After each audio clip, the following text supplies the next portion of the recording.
What's good? What's good? What's good? It's TSB the Entertainer, and we back with another reaction video. Today we got Scotty exposes the truth before TNC 03. Let's check it out. I'm about to. Any player to the I next ain't gonna. chapter, who would it be? Mm. I ain't gonna lie. I'm about to speed this up. If I could bring one, No, no, no, no, no. We don't want to see this yet. we had Michael Beasley versus Lance Stevenson for $100,000. Eyes are on us right now. We deserve the next chapter and the most innovative, exciting basketball platform in the world. With TNC 03 coming up, I feel like all eyes are on us right now. We just delivered TNC 02, which was one of the biggest basketball events of all time. We had Michael Beasley versus Lance Stevenson for $100,000 with Kyrie Irving commentating. Just to think that it's been just a little bit over 2 years of us doing the next chapter, and we have already landed a Michael Beasley, Lance Stevenson magnitude matchup with Kyrie Irving commentating. Just shows you how fast and explosive the social media world is. So with TNC 03 coming up, there's no NBA guys that are featuring in this event particularly, but I think a big reason as to why this event doesn't have that is there's so many matchups on the YouTube scene that you guys want to see, and ultimately it's getting to a point now where the YouTube guys have the advantage. This is our space. We are the professional one-on-one players. There's 5-on-5 that exists out there with all the professionals at the NBA level, the overseas level. But respectfully, this is our shit. Our lane, yeah. Don't want to step into it. My role is reaching out to players that I think would be good to come play on TNC. Scotty. And the number one thing that I recognize is these guys that are NBA status, high-level overseas status. When I reach out to them and I say, hey, this is our budget, this is what we're looking to do, they'll name a price that is so high that it's like there's no way we can meet it. So I feel like they're trying to do that in order to avoid the accusations of ducking. And I understand, like you've been a basketball player your whole life. You've worked really hard to get to where you are. You're one of the biggest names in the space that you're in. You've reached the highest level. You're deserving to get paid and you're deserving to make a lot of money. But candidly, you're not gonna move tickets over here. You're going to move tickets because the YouTube guys are going to play you, and that's what the fans are interested in. So I think that there needs to be the same respect level that we have for the craftsmanship you put in to get to where you are. Got to recognize that we as a platform and we as players have developed this space as a way you can come here and make some money. So I more so am welcoming the guys that understand that. There's a ton of guys, a lot of big names that have hit me up. Some guys have even expressed interest in playing in this space publicly that I've already talked about privately. But they're just not ready. One-on-one's a completely different sport, and I'm not looking to hand money to no person that's not gonna come out here and be ready to go. So, and I think that would happen a lot of times. Some of the biggest names that you wanna see come play a one-on-one, they're not ready and they're gonna get their ass whooped. What inspired you to create the next chapter?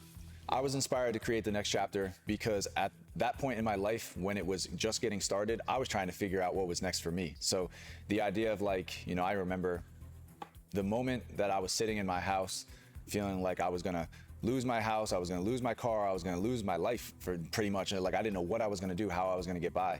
And my girlfriend actually told me, she was like, you know, this is just you writing your story, continuing to go, and you just need to write the next chapter. And that to me felt so relatable, and I feel like I can apply that mindset to everything that we're doing here. Like if you really think about how this space was built out, these are basketball players who never got that opportunity to play at the highest level, whether it was politics, whether it was something that had, you know, just happened that prevented them from getting to that level that, you know, we can't really talk about.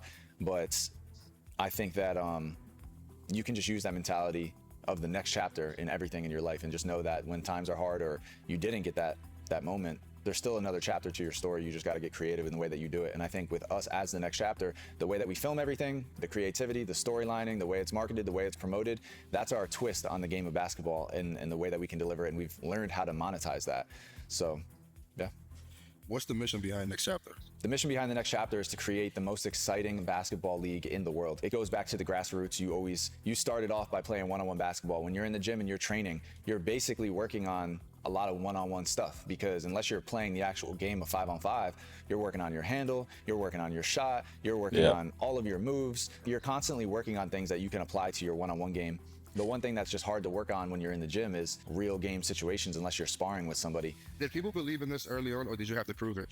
I believe some people were very apprehensive to the idea of what the next chapter was for me. Many of you know my story and basically the things that I had wanted to do way back when I was, you know, working elsewhere.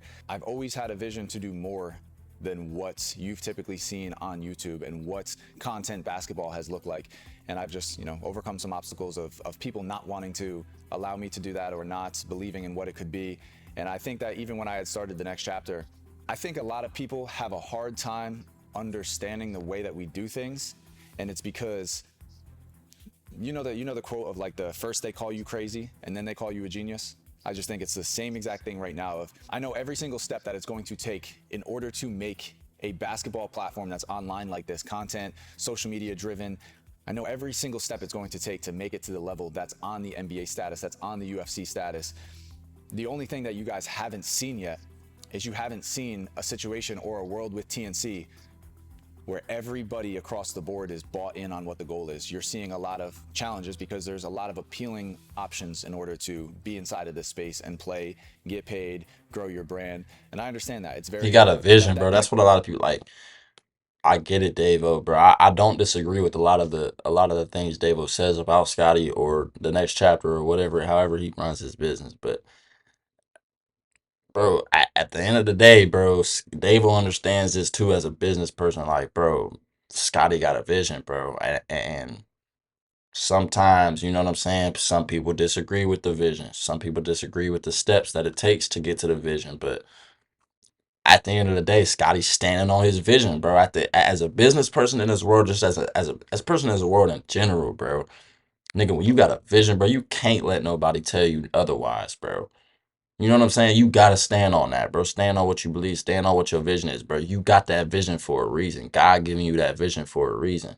So if that's what you would feel, if that's what your intuition telling you is to keep sticking with those steps to get to that vision, bro.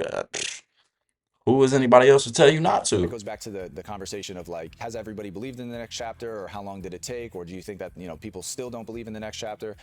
I think even from like a player's perspective, like it's tough to believe in something when you don't necessarily understand it to the fullest. And I think even the fans are missing out on like what the next chapter truly is going to be and how massive it's going to be. Because well, a lot of them, but I see this 5 shit years from going now, up. it's going to be insanely larger. Stupid. There's so many things that are going on inside my mind of what I want to do and how I know it needs to be done and how the fans are going to perceive everything.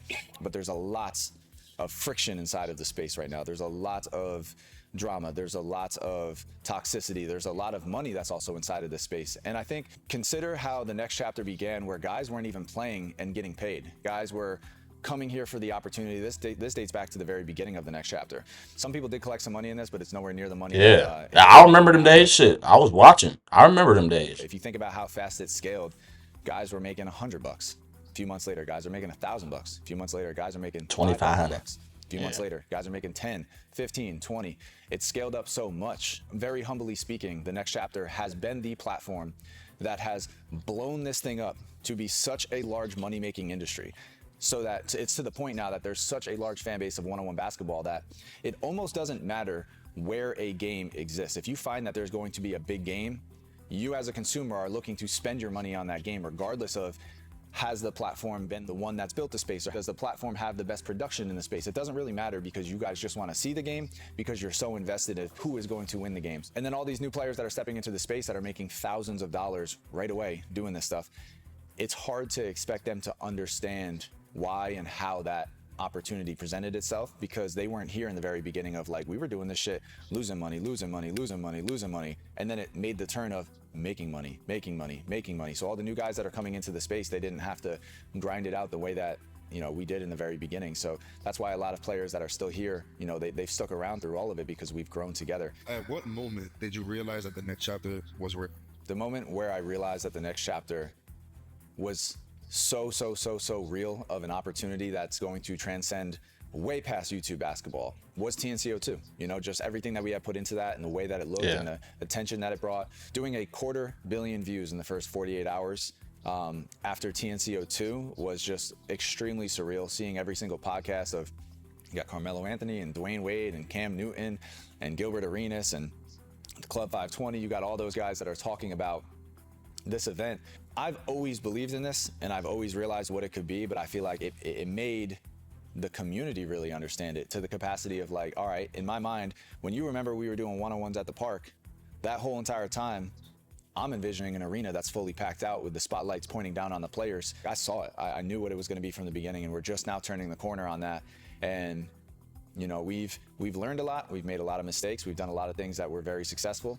At this moment, I feel the next chapter is at its most disruptive, most powerful, and just most valuable moment, because we know everything that it takes. And we've made choices that we've learned from that just every time that you think that there's a failure, we really just realize what the right answer is. Learn from If it, you look yeah. at somebody and you mock them for failing, you don't realize that they just found out what the right answer is. And that's when you make somebody really dangerous. And you make them even more dangerous when you do it in silence. What makes this platform different from other basketball leagues? I feel like the Next Chapter is different than any other basketball league that's out there because it's creatively driven, it's innovatively driven. It's taking the game and producing it in a way that nobody else has ever seen before. Whether that be gamifying something, whether that be selecting a matchup between two players that they clash styles, whether that be a 3-on-3, a 1-on-1 to 100 with 5 players subbing in and out, whether that be a 5-on-5 with, like I said, like gamified things. I think that's what makes the Next Chapter different than any other basketball league that's out is we can, not only do we create the trend, we can present an idea and eventually all the fans move to that idea and it redefines the entire landscape of basketball. And we're able to adapt of like, all right, this was a good idea, but now we can move to this and now this is a better idea and then we move to this and it's an even better idea. There's not a lot of basketball leagues. You look at the NBA, they can't really change much of what they're doing because it's already been structured a certain way. You're looking at the overseas leagues or same thing. You're looking at any professional sport that's out there. I feel like we're the first gamified sports league in general that can make changes based on what do the fans because they're like, so what it new. is. Like it's like, yeah, like it's up to the fans because the shit is so new that like, bro, the fans can give input. This is what we like. This is what we don't fuck with. You know what I'm saying? Like I remember they did like some tag team 1-on-1 like structure, bro, and it was different from the normal structure that they use. And I was like, I don't fuck with this, bro. You know what I'm saying? But like, and I don't think a lot of fans did, and like they changed it. You know what I'm saying? So it's like it's going. I feel like the net within like the next 5 to 10 years, it's gonna keep changing, bro, until they have something like impact, or maybe they don't ever stop changing and they just keep adding new shit to it. You know what I'm saying? Because this space is so new that it's like that is possible. Like, and I think that makes you extremely powerful because your consumers are the things that are making the business keep going on. So if we find out that we They can might make them start even having happier by dunk making a contests certain in this adjustment, that motherfucker or just something. means You know what I'm more saying? satisfaction, more loyalty, more money coming in. And then that's what TNC is completely different for, the ability to constantly change. Why focus on storytelling and 1v1 battles instead of traditional team play? I feel like focusing on storytelling for all of these one-on-one matchups rather than just like traditional sports of team basketball or team football, team baseball. I think the storytelling is very important because as a fan, if you're watching a game, your favorite player is typically somebody that either you're envious of because they're like the way they play, they're shifty, they're really athletic, they can shoot really well. Once you become envious of that person in a way that's like you want to relate to them, you either do relate to that player or you want to relate to that player, and there's a layer to them that deserves to be told so that you can get even closer as a fan. I think when things become its most monetizable is when you provide a good product, but then you also provide a relationship from the fan to the product. And for us, the product is the players. So our job is to make you even closer to that player and make you choose a side that you're rooting for. You even look at like the UFC, for example, and I know there's a ton of lore with the players and the matchups and all of that, but I think with the UFC, even some of the fighters that they have, you don't really hear about them until they become mainstream 30-0 and massive names. Obviously, there is a fan base inside of the UFC that's going to know some of those guys as they're on their come up. But I think with this basketball space and the way that we do things, we're ready to tell the story of somebody very early on in their career and blow them up and make them a huge name. Making a relationship with the fans to the players is what makes the product so good. I want the Next Chapter to be a way where we can help guys become their own entrepreneur in the sense of like, okay, you do have a brand now. Let's say you want to be a trainer, go train. You have a huge following now to do that, start your business. You want to sell clothing, huge following of that, start your business. You want to do anything. Like, I feel like Next Chapter is a major resource to show you a way to do business and to provide you resources to help you. Because right now, as I'm saying this, we're just a little bit over 2 years of being in business. So the expectation of like that there's going to be millions of dollars to just hand people so that they can just solely rely on playing one-on-one basketball, it doesn't exist at this moment. It's going to get there. When it does get there, it's not going to be as important for you to take care of yourself and become an entrepreneur and start your own shit. I really just want TNC to help everybody evolve into the best version of themselves. So what you're doing on the basketball court and the success that you're gaining from this and the fans that you're gaining from this and the money that you are making from this applies to your life outside of this, to where you're taking care of your family, you're being a better person, you're being a better partner, You're just being a better overall human inside of the world. So I think next chapter, one of the most important things that you have to do when you're here is you got to be a good person. You got to have good ethics. You got to have good morals. You just got to do things the right way. And if you're not somebody that is willing to just be the best version of yourself all the time, then you see it. Certain people aren't a part of it. For TNC, it's our responsibility to bridge the gap between basketball, entertainment, and culture. I think starting with basketball is not going anywhere. Everybody loves the sport. It's very easy to play, and that's why I think basketball is one of the most explosive sports that are out there, especially now, one-on-one basketball, because you only need 2 people to do that. You can toss a football back and forth, but you need more than 2 people to play a game, like a real game. Baseball, you need more than 2 people to play the game. Yeah. Basketball, up until this point, there was 5-on-5 and whatnot, but now you really only need 2 people to play the games. From the entertainment perspective, I've always thought about, like, what if there was a one-on-one league of basketball too? Like, I've always thought that, like, bro, because, like, I ain't gonna lie, I was just straight ISOing in high school, and I was like, bro, if I just played these niggas in my league that are supposedly better than me based off of, I don't know, stats or the conference rankings or whatever, if I played these niggas one-on-one, I would fry these niggas. You know what I'm saying? Like, I always knew that.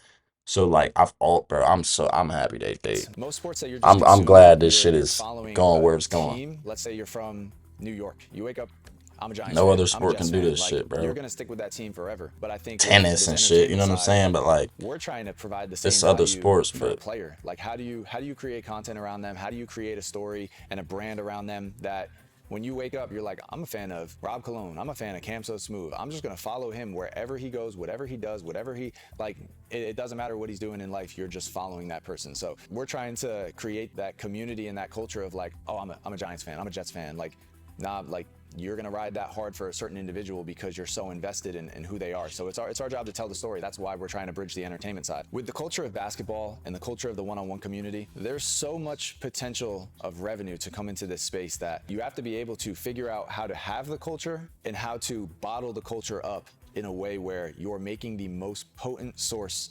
of product that you can. It's something we're figuring out every day. We might not have the best answer yet. We have great answers on how to do things, and that's why you're gonna always see us, said it earlier, you see us fail, all we did is discover.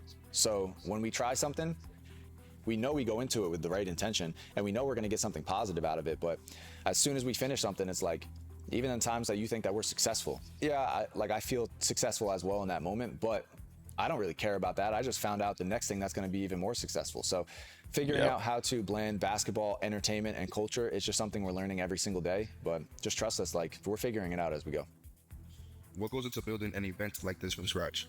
Building this from scratch right now has been very challenging. Like you guys see, there's not a lot of brands that have yet stepped into this space. I feel like they're yet to wake up. But when they do wake up, it's gonna be game over because you're watching all of us invest every single penny that we have back into this space.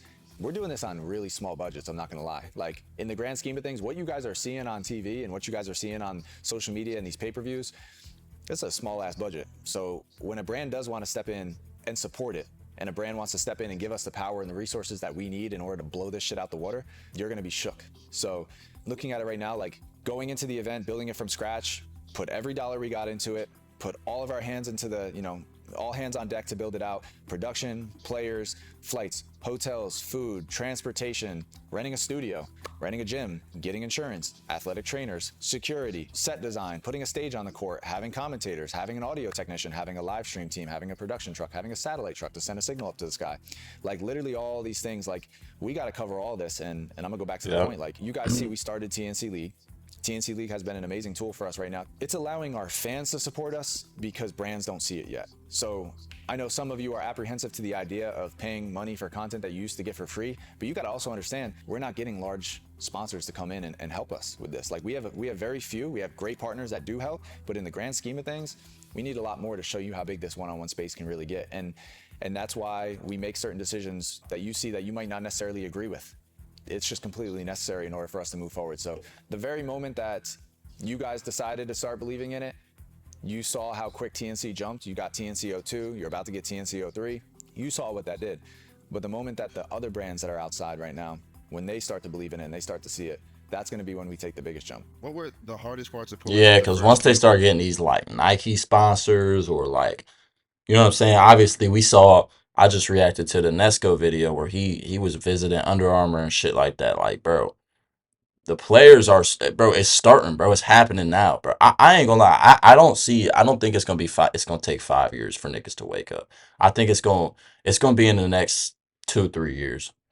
It might not even be that because you think about like, bro, nigga, we just saw Mike Beasley and Lance Stevenson play, bro, for $120,000 or what was it, 150, 125,000. Like, nigga, come on, bro. It's inevitable, bro. Everybody's tapped in, bro. Nas was just saying how KD was giving him his props. Like, niggas are tapped in, bro. This is something that even the pros can come into after they're playing, after they're done in the league, or you know what I'm saying? Maybe they're not successful in the league, so it's like, let's go here, like, bro. It's going, bro. I see this shit blowing up quicker than niggas think. I ain't gonna lie. Pay-per-views. Again, the way YouTube operates, the way revenue operates when we sell pay-per-views and subscriptions and things like that, we always have to front load everything. We always have to say, all right, like I'll give you an example, just for the sake of easy terms to understand. Let's say a budget is $100,000 and we got to put on an event, something that we have to spend all of that $100,000 and just hope that it's going to make it back. And then we don't even get access to those funds yet until 30 days later or even 45 days later. So we have to front load our entire budget into an event. And at the same time, you got to talk to... See, Scott, I fuck with this, bro, because Scotty giving us the business perspective of this shit. Like, I wish Davo, you know what I'm saying, if he feels these types of ways that he does, like, come out and talk to us about the business side of all of this shit then. Why does it make sense business-wise? You know what I'm saying? Scotty coming out, he not just giving us the like, oh, like the basic why we want niggas to play certain players or why, like he really breaking this shit down from like a behind the scenes perspective that we don't as fans sometimes think about. You know what I'm saying? Some fans think about it, you know what I'm saying? I think about it, you know what I mean? Because, you know what I'm saying? Like anybody who's kind of business minded or entrepreneur minded, like you got to think about these things. You know what I'm saying? So like, bro, it's a lot of production that go into this shit, bro. Like that's why, I'm gonna be honest, I wasn't even a fan of the fucking paying for the shit. I haven't paid for one yet. I haven't paid to watch none of these games yet. I'm going to at some point, but I wasn't a fan of the shit at first because I'm like, nigga, I was just watching the shit for free. Y'all gonna make it back from YouTube, but it's like, bro, it's more that go into this shit than people think, bro. Single player, you got to talk about prices. You got to talk about travel. You got to talk about lodging. You got to talk about... Yeah, the big ass cribs them niggas be staying in, bro. That shit costs money, bro. Them fat ass Airbnbs them niggas be in with damn near 20 niggas in there. And then y'all and then they like, bro, think about how much they paying for this shit, bro. Stage, you got to talk about the live stream. You got like the live stream team. You got to talk about all of the staff and the officials. The biggest challenge is the gossiping of how this all works because, all right, this player says, I'm going to do this for this price. Cool, we agree. This player says, I can't do it for that price. I think I'm this. I think I'm more valuable in this way, so I would like this price. All right, we negotiate. Cool. This player wants this, and it keeps going. You go through all of the players, and then when you're done, and you're just now like, all right, cool. We've now allocated our entire budget. We're ready to go. Word gets out that that person's making a little more than this person. Now this person says, I'm not doing it unless I get this. Okay, jumps up there. Now that person says, whoa, this guy's getting now a little bit more. I need a little bit more. I need more, yeah. Trickle down, nasty, challenging, and I get why, but it makes it really hard as a platform that, without any brands that are supporting this, having to deal with net 30 paydays and net 60 paydays, it just starts to get very, very, very, very draining. And I would say that TNC 01 was very draining in that sense. And that's not to say any negative things, like I'm not naming anybody particular. It was definitely a big challenge for TNC 01. And then after TNC 01, it was even more challenging because publicly, you know, we of course posted the financials of like, all right, like we were really proud, like, yo, Nas, you were the main event, you know, you were the first one that we're doing a pay-per-view with, so you made X amount. And this, I'm saying more so not directly at Nas, I'm saying, but we posted that publicly because we were proud of that. We were proud of what we were able to do to show the world how much money can come into this space. But it was a gift and it was also a curse because now you got to deal with people that don't understand why they're not valued at that same exact price. Because you got to understand the difference of, if a ticket's $10, and that person can sell 1,000 of them, that's $10,000. And in order to produce all of that stuff, a large chunk of that 10,000 needs to be put towards the production in order to deliver that product. But that person might see themselves as, oh, I'm worth 1,000, you know, I'm worth 1,000 tickets, so I need 10,000. And then one person might be worth 10,000 tickets, so that's 100,000.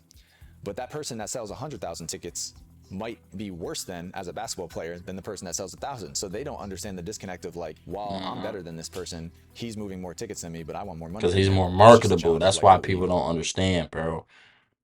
I'm telling you, bro. That's why I'm on this grind right now, bro. have to go through I'm all the not time. about to It's just not figuring out try to how do we hop in this communicate space that and and how do not we get have my everybody to own shit understand. going. And That don't make no damn sense. after And we then did be TNC, asking for, and then be nigga fucking begging for handouts. Come on, bro. That's bullshit. Muted this. how do we get everybody to understand? And after we did TNC 01, it was very challenging for TNC 02. I mean, I'll get into TNC 01 in a little bit. How do you balance the creative side with the business side?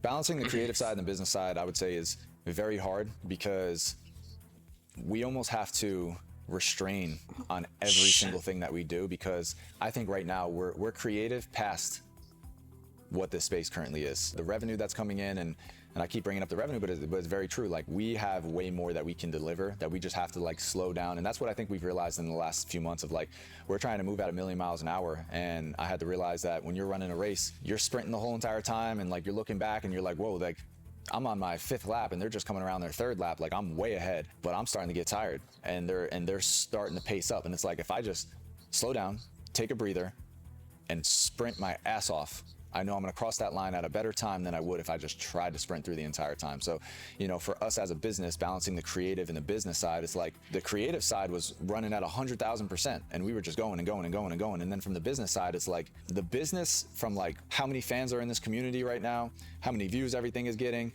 It's not to the level yet of where we are creatively. So in order to balance out the creative side and the business side, we had to slow down just a little bit, realize the things that we should probably focus on more. I think now you're going to start to see that business side grow up, which is also in hand going to push the creative side forward. But I think we're literally overly creative. Like, we have all the tools, we have all the resources from skill. And once the business side really starts to elevate, you're going to see the biggest transition.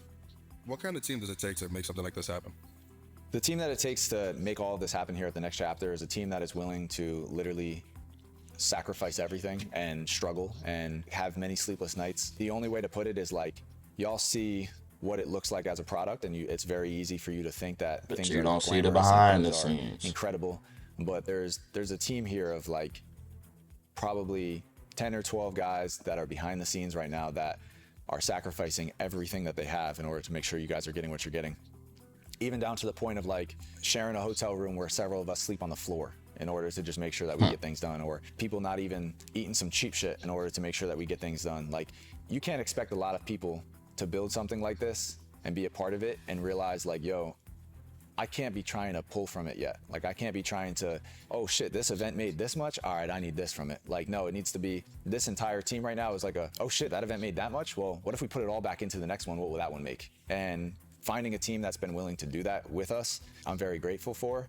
And I think you just need a bunch of psychopaths, and that's really what we are. Like, this is what we do, this is what we live, this is what we breathe, this is all we got. The team needs to be willing to sacrifice at all times, and the things that you're sacrificing is money, time, relationships. I know me, myself, like my family, my girlfriend, my friends, they are getting the absolute worst version of me every single day because I'm trying to put my best version into this. And I'm so thankful that the people that are around me do understand that. But it sucks like every day, like to wake up and be like, damn, that person's got to sacrifice a lot for me to pursue this.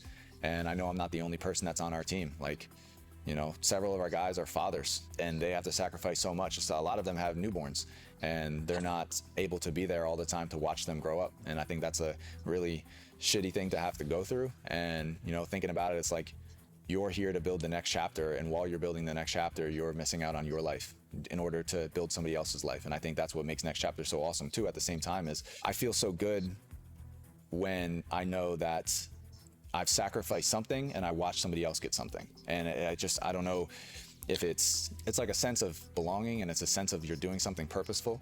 Put it this way, I believe like spiritually, when your life feels like you got everything you want and you're comfortable, and I feel like that's like the worst environment to live in, because when you're comfortable, you're gonna just stay stagnant. I love to be uncomfortable at all times. I love to struggle. I love to sleep on the floor. I love to barely eat because I know that I'm putting it somewhere else that somebody else is getting, you know, the things that I might have spent on myself is going. And it's all gonna come back to you. Shit. at the end of the day, yeah, he probably is like thinking about other people, but at the end of the day, he thinking about himself too. Like, bro, this is only gonna help him. In the long run, the vision that he sees is only gonna help him. It's only gonna help his family. It's only gonna help the 10 to 12 niggas who he got with him, who rock solid pushing towards this shit. It's only gonna help them and their family. You know what I'm saying? Like, it ain't like they just doing it for everybody else or just for our entertainment. They doing it for themselves too. Because at the end of the day, he has this vision for this business, bro, and he trying to. I feel where you're coming from, bro. Creating something that others are able to make use of. So I don't know. It's just a weird way of putting it. But like And like I he feel said, you know what I'm saying? Internally, that feels to him like his purpose. So, what's gonna make me feel like I'm fulfilling that? Shit, I might have to sleep on this flow. You know what I'm saying? I might have to sacrifice these meals or this time with family. You know what I mean? Like, guilt for anytime for the that greater good in the long run for myself though. I take Ain't nothing something wrong for with that. myself, knowing that there's other people that are sacrificing shit to be a part of this. So it's like a weird relationship in that sense. I don't know how to explain it. Moments that happen behind the scenes that really remind me that all of this is worth it. It's just like through my whole time of doing YouTube basketball, let's say, the last like 6 years, I've watched people get engaged. I've watched people get married. I've watched people have kids. I've watched people buy a home. I've watched people buy cars. I think like just seeing that you can create something that puts food on somebody's table, that puts, I don't know, that feeling is something that not everybody gets to experience, but I wish I could share it with everybody. Of like, that's why I feel not everybody's built to be an entrepreneur, not everybody's built to start a business, but it puts a totally different perspective on life for you. And I think that that's like something that everybody at some point should try to have something of their own, because the same shit that like y'all give me a hard time with all the time, and I understand why and where you guys are coming from. But once you have the responsibility to like make decisions all the time that affect a lot of people, and you feel that pressure, like it does get addicting to like perform. Like I got to figure it out, because I know that if I figure it out, Obsessive, it does yeah. and that's where I'm Get seeing like obsessive over almost this like shit. the shit that I figured out, or the shit that we figured out as TNC, has resulted in that person being able to buy a house, and that person being able to start a family, and that person getting married. Like the shit that we're figuring out is showing up in real time, and I'm watching people grow, and I'm watching people become different versions of themselves, you know, in the better and some of them in the worse. But you know, being able to see people's lives changing is what makes it worth it. I'm trying to build This a shit community that's motivate never me. been done I'm in sports ever. A type of community that, while we ultimately do call just the taking this shots in shit order in. to, you know, what type of content we're doing, matchups, and whatever it may be, I'm trying to make a community here that's like the first true fan-driven sport, major sport, at least. Something, there might be some sports that are out there that I don't know about that have a lot more community involvement, but I love the idea of like even our Discord, like being able to talk to 10,000 people that are inside of the Discord and ask them ideas about how we should operate our next season and what should our next pay-per-view look like. I don't know any major sports league like that has that relationship with the fans. So I'm trying to create fans, friends, family, all of that through this space. And it's going to be challenging because we're at 10,000 people right now in a Discord. And yeah, we got 1 million subscribers on YouTube, but Discord's our easiest way to communicate with you guys.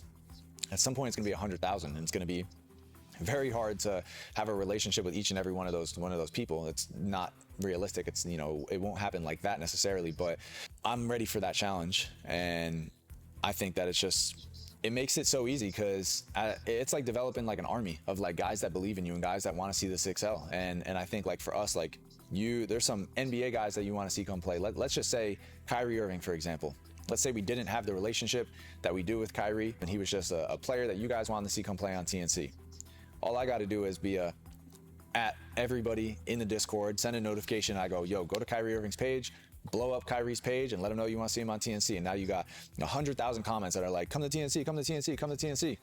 And now, boom, Kyrie reaches out and it's like, yo, I'm interested. Let's talk about it. So I'm giving you guys the power in order to go out there and spread the word of Next Chapter and get people to come be a part of it. So from a community, it's going to be the first fan base that spreads the word of like, we want to see you, TNC's got you, come be a part of it.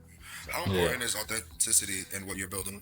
I feel like authenticity is the one of the most Biggest important part, things shit. of what we are building, because I've stayed down on, you know, my personal principles inside of this space. So once you lose your word, once you're something different than what you've said that you are, it's very hard to come back, if not impossible. So I've just always tried to stay authentic and real to like what I've preached and what I've said of like, all right, this is how things need to be done for us, and this is how we're going to operate. I think the authenticity makes you trustworthy from the fans. So You know, we've been transparent about everything that we've done. We've been transparent about pay-per-views, and we've talked about, oh, this player made this from this. Like, there's obviously things that get protected behind the scenes because there's not a lot of people that can receive certain information and not use it in the wrong way, or there's other competitors that might find information that they want to use in their own way. That's just normal in any business. Ideas and there's shit. Things that you don't talk about that are very confidential. But I'd say that transparency, as far as you got to talk about your intentions, you got to talk about your morals, and you got to tell people what they have to look forward to. If you don't do even one of those three things, then you're going to lack your fan base. You're just going to lack respect. What role do the fans play in the evolution of TNC? It's y'all's responsibility to bring clarity on what the brand is, because like I mentioned, there's a lot of sponsors and a lot of big brands that, you know, aren't necessarily involved yet because they don't understand what TNC is. So anytime that you get a moment to, if you see something wrong about TNC, or you see somebody that's like just now starting to tune into the space, like, we lean on you guys to help us tell the story and make people believe what TNC can possibly become someday. It is on the fans to be the loud voices that really turn the overall like sports world's heads. That was horrible. I tried my best to answer the question, but it's a tough question to answer. How has social media changed the way you tell these stories? Social media is like a tricky thing because, again, blessing and a curse. You have a sense of being able to spread the word to everybody of like, this player is popping, and like now it goes viral, and you got millions of people that are tuned into that. But at the same time, social media also develops egos. So somebody might have something happen, for example, where someone has a tough move, but somebody in the crowd says something crazy, and now the video goes viral.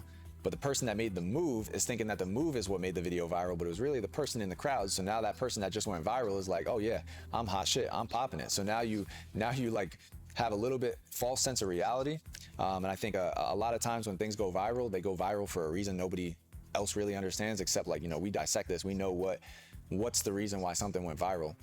But social media plays like a huge part in how the storyline goes up, because you're able to polarize a community in a way of like, all right, this person's got his 100,000 fan base, this person's got his 100,000 fan base. The platform that's in the middle, it's our job to make them argue. It's our job to make them invested in the game of like, nah, he can't fuck with that person. So social media is just a huge part in the storytelling, because without a platform for people to talk shit to each other, you're not gonna get that invested in the game. Fan that will publicly make the statement that person is better than that person is the fan that's the most invested, and it helps us see who's most invested. Basketball culture right now is heading in a direction that I think is going to be so explosive that it's going to be bigger than any other sport that's ever been seen. You watch, you know, the NBA because of the presentation, the biggest stage, the best basketball players, a ton of fans into attendance, and just it's also something that you can do with your family. Like, you can be a fan of a team and you watch the game with your dad, you watch the game with your mom, you watch the game with your kids, you watch the game with your siblings. Like, it's something that brings people together. You look at something like, we compare ourselves with the style of what the UFC is so much, but the UFC is like, you wanna watch somebody get knocked out. You wanna watch somebody get submitted. You wanna, like, that part of it is really fun. I mean, it sounds crazy to say that, but like, it's in our DNA to be interested in fighting. You know, we're not condoning the fighting, but like, we wanna see Coliseum type shit. Like, yeah. We just wanna see one person win, and we wanna also root for an underdog. The underdog is always gonna be the favorite in a fight, in a game, in a whatever. Where do you see the next chapter in the next few years? In the next few years, I see the next chapter as a multi-billion-dollar company. Even talking with fans of like, go look for investors and go do this. Because like, when we first started charging people for content on our website, like, people didn't want to have to come out of their pocket to support what we were doing necessarily. Some people, yes, but in the grand scheme of things, like, I know the numbers of how many people that are subscribed, and there's still a lot of missing people that could eventually be supporting at some point. But, you know, we get investors that come to us and offer us a lot of money, and we are not interested in looking at what we're valued at this exact moment, because I know that this is going to be a multi-billion-dollar company, and unless you are coming with the same exact belief, we're not interested. So where I see this going in the next few years is everybody starting to believe in it, and it's gonna happen. Multi-billion-dollar I see it too. The legacy that I want to leave behind with the next chapter is just leaving a change in the world. I keep manifesting that. Shit, I know someday everybody dies, and I don't want the next chapter to only exist while I'm alive. I want it to exist when I'm gone, and people can keep doing this. It'll evolve a ton by that point, but I really don't see myself like ever stopping. I enjoy this too much. I love being a part of it too much, and the legacy is just like it's got to last beyond my life.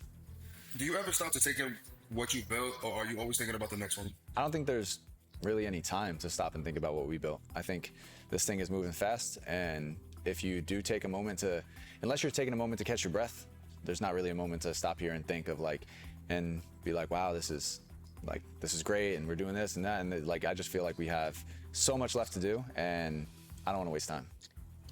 What's one thing that fans can expect from this next pay-per-view that they've never I seen? I would, you know, I'm a spiritual type nigga, so you know, I I see benefits in, you know what I'm saying, sitting there and appreciating what you've done for yourself and what you have accomplished, you know what I'm saying, and thanking the Most High, you know what I'm saying, for allowing this to be possible. You know what I'm saying? But I feel that though. That motherfucker, I mean, hey, it's working for him. You know what I'm saying? Who am I? I'm not. Who am I to tell this nigga to sit back and appreciate what he's done? But I will say, like, nigga, you built this shit ground up, nigga. Like, you know what I'm saying? You should like, how do I say it? Like, not sit with your like victories and shit like that, but like, you know what I'm saying? Appreciate yourself. You know what I'm saying? Pat yourself on the back a little bit. Or experience before? This is going to be the pay-per-view that creates tension between all that buddy Ain't buddy nothing shit wrong that with that. everybody's been talking about. I think with the That's amount of not money ego. that's on That's the not none line, of with the that amount of shit. reputation that's on the line, this is the point where like, all right, I'll talk about Cam and Moon, for example. Who's better? And you're only going to find out who's better after this pay-per-view. And that dynamic and that relationship, that shit's gonna go into the next few seasons. That's gonna go into the next few pay-per-views. It's gonna start to build rivalries within these friendships that y'all are talking about. Yeah, everybody are boys with each other, but like on the court, shit gets definitely wicked. Starting from this point, you guys are gonna start to see a lot of players that if they cannot keep up, if they cannot tap into that mode, and you're gonna start to see a lot of people going. What's the biggest lesson you've learned from starting all this so far? You have to be able to self-reflect on who you are in order to get anywhere in life. If you don't get rid of your bad traits, then they're just gonna get worse. And I think recently I had watched a video where this guy was talking about if you got a lemon and you squeeze that lemon real hard, you never expect orange juice to come out the lemon because you know that inside the lemon is gonna be lemon juice. So applying that to you as a person, like when you get squeezed, when you're dealing with stress and you're dealing with a pain point in your life, if anger comes out, that's just because you're an angry person and you got to reflect on yourself. When you get pressure, you deal with it in a way of like, all right, I'm just going to overcome it. Like that's a good version of who you are. But if every time that life hits you with some shit, if somebody's going online and saying some shit about you and you respond with anger, you're an angry person. That's the biggest thing that I've learned is like we've dealt with a lot of lame shit. We've dealt with a lot of tough obstacles, but you've never seen us do anything but keep going. And I think that that's just something that you guys should all apply no matter what you have to go through. Like the moment you get angry or the moment you throw some sort of a fucking whatever it might Show be, emotion, like, that's yeah. you. That's nobody else but you. So just that's the biggest thing that I learned, and that's something that you gotta when you go to bed at night, like and you're losing sleep over, like that's I think starting the next chapter and just being an entrepreneur and doing all that, like you gotta learn shit so much faster than anybody else has to because you have to deal with so much stuff on a day-to-day basis that's the most valuable thing out of this entire thing that I've learned. Favorite memory from any TNC event so far? Damn, it's really hard to point it out. I like Yeah, that's every time that we do a tough. season, every time we do a pay-per-view, every time we do a series, I just fuck with the vibe of it all and just having more friends to talk to on a day-to-day basis, more fam. I don't know, that's a tough question to point it down. Okay. But if you could bring any player to the next chapter, who would it be? Yes, sir. Let's talk about it, Scotty. If I could bring one player into the next chapter community, obviously, like y'all know, with TNC01, like we have a relationship with NAS for sure. I think that he's one of the most valuable pieces in this space. I think he's a great player for the pay-per-view scene to go, you know, talks a lot of shit, handles it on the court. I think he's just a true pro for the one-on-one scene, and he's somebody that embodies like what a real one-on-one player is. I do also think, like, respectfully speaking, he would be significantly bigger as far as like a figure that's inside of this space, and that's why I say again, like the scene is early. This is the baby phases of the scene of what it can be, and there's a lot of things that are lacking. Dave will inside not of this gonna like community in that the sense one. of, like, you brought up brands, sponsors, Dave will gonna have something to revenue say streams, about all that of one. Like we're in order to, you know, attract a lot of the players, there needs to be money that's attached to it. It is hard to see the long-term vision of what it's going to be and be able to sacrifice. Like those, I talked about sacrificing too, like those that sacrifice get the most rewards in the long run. Like the world always has a way of operating like that. I just think very respectfully, not trying to start no beef with anybody. Obviously, you know, shit gets misconstrued at times and it gets wicked on the internet, but call a spade a spade. We are the biggest platform for doing this stuff. So If players want to be the biggest, they'll be here. What's your personal why Real for rap. NAS? There's two things. There's my why for why I'm doing it, and there's the why that I'm going so hard. My why for doing it is just like the purpose of knowing that this can truly change generations. Like you get families that are taken care of, buying homes, buying cars, all of this shit. Like we're able to create so many opportunities with the next chapter, and I just want to leave behind a legacy that has touched a lot of lives and done a lot for a lot of people. But you know, the why that I go so hard every day is the same exact people that told me I couldn't do it that are now doing it and not doing it the same way that we are. So the chip on my shoulder, that's what it is. It's just it's something like I will never not be the best at this, and that's just what it is. That's my why. If all the stuff that you told me that we couldn't do, that we wouldn't do, that I couldn't do, you're seeing it happen and you're just joining late. I think everybody should tune in, not even just for the games, but just to be a part of the history that's being made in the one-on-one scene growing.